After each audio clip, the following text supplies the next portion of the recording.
8h50 sur TV Finance et Boursorama. Nous sommes toujours en direct. Merci de passer votre matinée avec nous. Il est temps, comme promis, de retrouver l'économiste Marc Toati. Bonjour. Bonjour Loïc. Vous êtes président du cabinet ACDFI, qui est donc spécialiste en conseil et prévision économique. Je le disais un petit peu tout à l'heure, on va évoquer la croissance mondiale, puisque les chiffres du FMI notamment sont sortis la semaine dernière. Les chiffres de la croissance chinoise également. Donc on a déjà du concret pour réfléchir un petit peu à ce que va être l'économie mondiale dans les mois à venir. Alors déjà, est-ce qu'on peut faire une première analyse? Qu'est-ce que vous inspire tous ces chiffres qui sont sortis? Alors bon, ce qui est important, c'est que déjà effectivement le FMI a révisé un petit peu à la hausse sa prévision de croissance. On est à 3,9% pour le monde, donc ça c'est légèrement au-dessus de mes prévisions. Moi je suis autour des 3,2%, mais néanmoins le FMI commence à annoncer certaines inquiétudes, notamment sur la dette mondiale, publique et privée, qui atteint quand même 320% du PIB mondial. Un record absolu, 250 000 milliards de dollars. Donc voilà, donc on se rend compte face des sommes qu'on n'imagine même pas en quelque sorte. Et tout le problème là-dedans, c'est pas tant le niveau de la dette, c'est surtout ce qu'on appelle la soutenabilité de la dette. C'est-à-dire qu'est-ce qu'effectivement on va pouvoir soutenir cette dette. Et pour ça, il y a une seule condition très claire, c'est qu'il faut que nous générions une croissance économique suffisamment forte, au moins pour rembourser les intérêts de la dette. Voilà, c'est ça le deal entre guillemets, le contrat. Il faut que nous arrivions dans tous les pays de la planète et également à l'échelle du monde à générer une croissance suffisamment forte, donc supérieure à 3%. Donc pour l'instant, le FMI est optimiste, mais quand même, il y a quand même beaucoup, j'ai envie de dire, de zones de danger. Donc c'est pourquoi j'ai écrit un papier la semaine dernière pour dire que la Chine devrait néanmoins rester effectivement la locomotive de la croissance mondiale. Alors c'est vrai qu'on a eu aussi, vous l'avez dit, les chiffres de la croissance chinoise la semaine dernière. Une bonne surprise là aussi, on s'est stabilisé à 6,8% de croissance. Ça c'est moins évidemment que dans les années 2006 ou 2010, mais ça reste une bonne performance.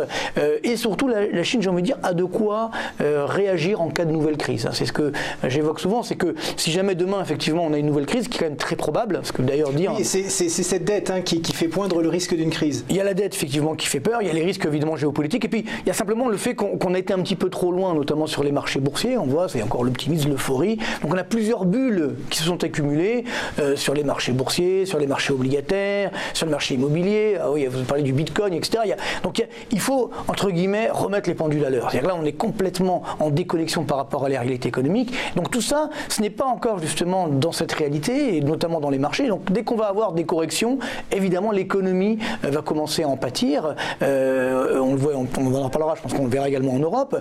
Mais néanmoins, la Chine justement a les moyens de réagir face à cette future crise qui ne va pas tarder. Il y en a deux principalement. Un, le taux de change, qui s'est d'ailleurs apprécié. Le yuan est toujours, effectivement, on est autour des 6,20 yuan pour un dollar, ce qui est quand même relativement peu cher, parce que le niveau d'équilibre du yuan, c'est 3,50 yuan pour un dollar. Donc il y a de la marge. Mais néanmoins, on est quand même sur un niveau relativement élevé par rapport aux dernières années. Donc les Chinois pourront agir sur le taux de change si jamais il y a besoin pour relancer la machine. Et deuxième arme, les réserves de change. Donc là, on a effectivement un trésor de guerre qui avait atteint au plus haut 4 000 milliards de dollars en 2014, après la crise de 2015 en Chine. Et pourquoi on n'a pas vu cette crise déraper? Parce que justement, les Chinois ont utilisé plus de 1 000 milliards de dollars pour relancer la machine. Donc ils sont tombés effectivement à moins de 3 000. Et maintenant, ils reconstituent les marges de manœuvre. Ils sont à peu près à 3 140 milliards de dollars de réserves de change. Donc ça veut dire c'est l'équivalent du PIB allemand en quelque sorte. C'est-à-dire que si demain on a une crise, ils pourront de nouveau réagir et réactionner la machine, alors que malheureusement, dans les autres pays du monde, notamment en Europe, mais également aux États-Unis, on n'a plus de marge de manœuvre. Mais justement, si on revient en France et en Europe, qu'est-ce qui va se passer? Alors voilà, ça effectivement c'est le grand danger. Je pense qu'aujourd'hui, c'est vrai qu'on a l'économie américaine qui continue de bien résister malgré tout. Il y a les mesures Trump qui ont aidé, on a baissé effectivement la pression fiscale, donc ça soutient l'activité. Attention néanmoins, puisqu'on est quand même sur une croissance américaine, dans le meilleur des cas on sera à 2,5%. Or, il faut 3% de croissance pour financer les mesures Trump, ce qui veut dire que si on n'arrive pas à se financer, il va encore avoir une dette publique qui va exploser. Je vous rappelle qu'on est à 110% du PIB de dette publique.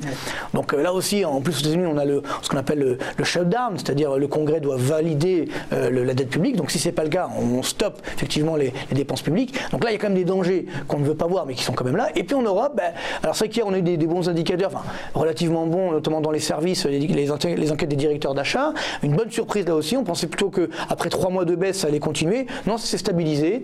Bon, ça reste néanmoins fragile parce qu'on a d'autres indicateurs, notamment les enquêtes ZEW, les enquêtes Santix, etc., qui montrent que là, ça baisse bien. Et là, ce matin, à l'instant, on a eu l'enquête INSEE en France.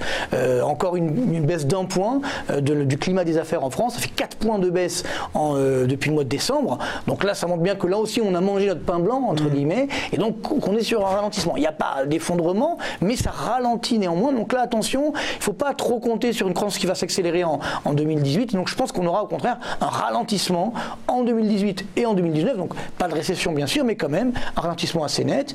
Et puis alors pour nous Français, on a un cas particulier puisqu'on a eu les grèves du mois d'avril qui ont quand même généré un coût assez net et qui vont malheureusement continuer. Plus le mois de mai, ce que j'appelle un mois de gruyère où il y a plus de trous que de fromage entre guillemets. C'est-à-dire qu'on a seulement une semaine pleine, avec 5 jours ouvrés. Donc ça va être là aussi les vacances. Bon, on va pas faire grand-chose. Et moins on travaille, moins il y a de PIB, donc moins il y a de croissance. Donc on peut avoir une croissance proche de zéro au cours du deuxième trimestre en France. Donc il faudra rester là aussi très prudent. Alors on parlait de la Chine tout à l'heure et puis des États-Unis. On sait que Donald Trump est assez dur avec la Chine. Cette guerre commerciale, ces relations entre ces deux grandes puissances, qu'est-ce que ça peut amener de bon et surtout de moins bon? Alors là, il y a effectivement un vrai danger à court terme et un danger encore plus fort à moyen terme. Le danger de court terme, c'est effectivement pour avoir 3% de croissance mondiale, a fortiori 3,9 comme voit le FMI, il faut une croissance du commerce mondial de l'ordre de 10%. Or, si jamais effectivement on a des barrières douanières qui augmentent, on comprend bien que le commerce mondial va au contraire se contracter. Donc on n'aura pas ces 3% de croissance. Donc c'est un enjeu énorme. C'est-à-dire que si effectivement on augmente les droits de douane, ça peut être très dangereux pour le monde. Le protectionnisme sera dangereux pour l'ensemble de la planète. Il y aura une baisse de la croissance. Donc là, ça peut être effectivement très coûteux pour tout le monde. Donc j'espère qu'on ne va pas y arriver. Et donc c'est le deuxième danger, c'est qu'effectivement les Américains et les Chinois, en fait, ils jouent un autre match. Ils jouent le match de l'hégémonie, je dirais, du taux de change. C'est-à-dire que effectivement aujourd'hui, pourquoi les Américains restent si forts? Certes parce qu'ils ont une puissance militaire, mais surtout parce qu'ils ont une puissance du taux de change. Ils ont le taux de change mondial. La réserve de change, c'est le dollar.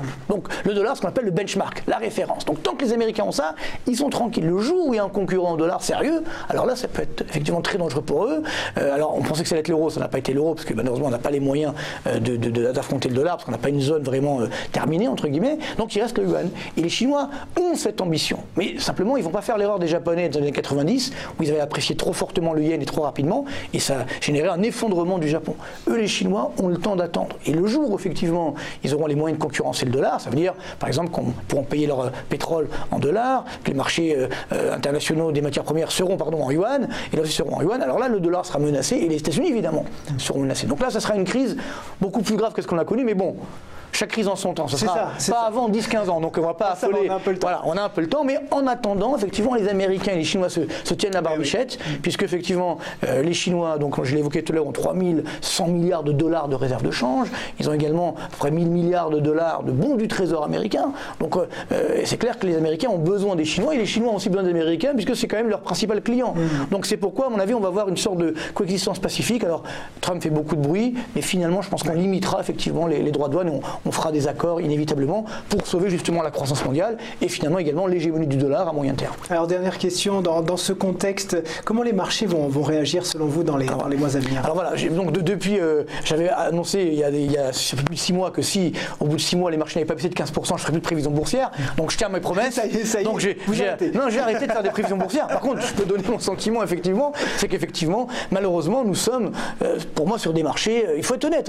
Moi j'ai toujours dit que quand je ne comprends pas quelque chose, je le dis. Oui. Quand l'or était monté à plus de 1500 voire 1900 $ l'once, j'avais dit je fais plus de prévision, ça n'a pas de sens. Oui. Effectivement, l'or a baissé. Ou quand le baril était monté à 150 $ dans les années 2008, tout le monde les voyait à 250, j'ai dit ça va baisser, ça a baissé. Là c'est pareil, sur les marchés, on a été trop loin. Donc ça peut continuer parce que les bulles justement, c'est qu'elles sont incontrôlables.